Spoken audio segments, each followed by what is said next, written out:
Hey everybody, how you doing out there? Welcome to Fall Term 2025. This is the video of the week that I do each week to guide you through the assignments, talk about anything else that's pertinent, and just give you some insight. If my videos do not help, if they don't answer the questions you're seeking, then reach out to me anytime. But watch the video first. I've done this long enough that I think I'm landing on most of the questions that usually arise. But I'm here as a facilitator and assistant. So if you need anything, email, call, whatever is the best way to communicate. So this is the shell for our class. And if you see this number up here and it's not your number, that means I'm teaching two sections of the same class.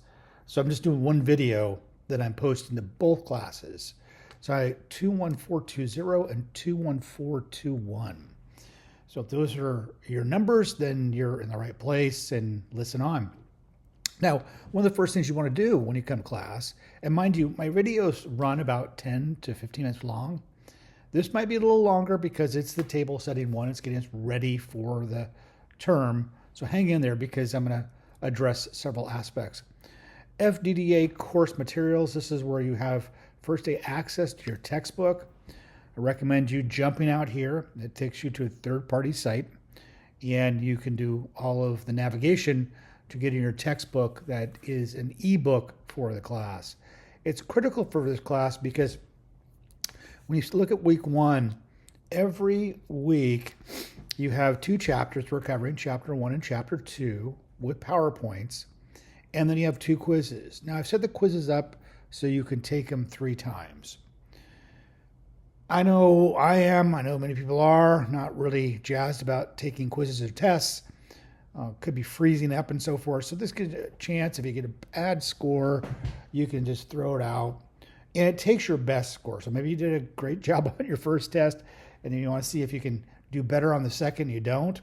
You're going to get the higher grade of whatever the 3 that you're satisfied with, okay? So that's how that works. Please look at the syllabus. I like course outcomes are here and course rubric, all the major stuff that is the boilerplate.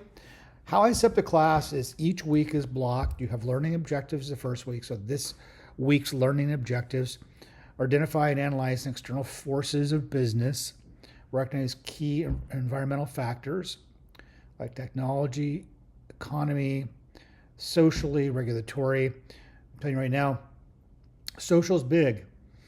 More employees want to work for companies that are socially conscious, and more customers want to consume from businesses that are socially conscious. Yes, we have our Amazons. Yes, we have our Netflix. Yes, we have the big companies, but the local small business owner is still out there.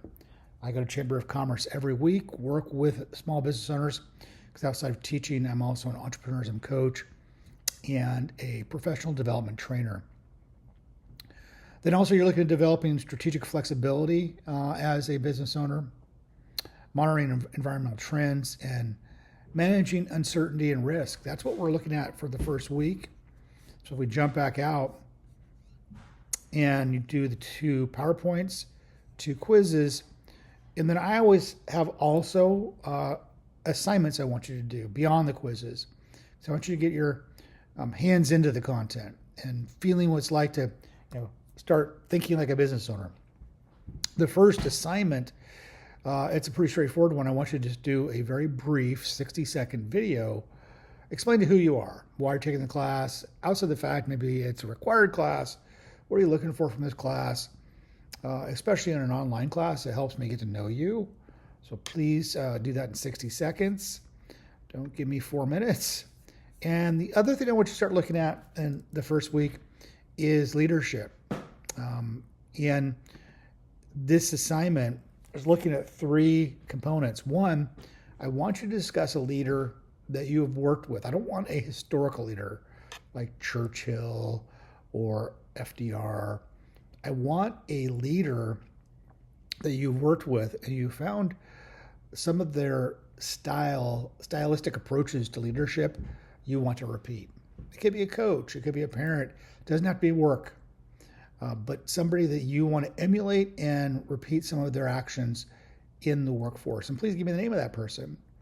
The second portion of this paper is talking about a leader that not so good. We can learn as much from a bad leader as we can a good one. So I want you to talk about somebody that you worked with that had some practices that you didn't agree with and you're not going to repeat. And then finally, leaders often talk about illuminating moments in our lives when forever change our values. I recommend you watch the lollipop moment video first. I'll show you that in just a second. It'll help you, and then I want you to explain that. The paper is a college-written double-spaced paper. Usually between 3 to 4 pages is getting the work done sufficiently. Okay? And as I already aforementioned, you want to watch this video for the third portion of that paper because it'll really make it clear to you what a lollipop moment is. So those are the assignments of the first week. And then I would be remiss if I didn't mention the first half of this class is set up so you're working, and I shouldn't say that, the first couple weeks you're working individual assignments because I want you to settle in and get to know each other. But by week 3, you have your first team assignment. So I'll start forming teams by end of week 1. If there's somebody in this class that you've worked with before or you just like their style of how they're engaging the class and so forth, please give me suggestions of who you might want to work with. You might want to check in with the person first before you grab their name, but just get an opportunity to choose your destiny. But if you don't, I'm going to just put you in a random draw, and then you're going to be working with people that I randomly selected for you. And then you have the SWOT analysis due in week 3, and then another individual assignment, and then we get back into teamwork in week 6. It sort of ping-pongs back and forth between team assignment and individual assignment. So think about that as we get into this first week, that you're going to be in teams, and who do you want to be? If you go over here to people, you can see everybody in class. So it gives you a good indicator if you want to select somebody you've known or worked with before. Okay, folks, that's everything for the video for the first week. If you need any help, reach out to me anytime. I'm here for you. And I look forward to a marvelous term for fall 2025.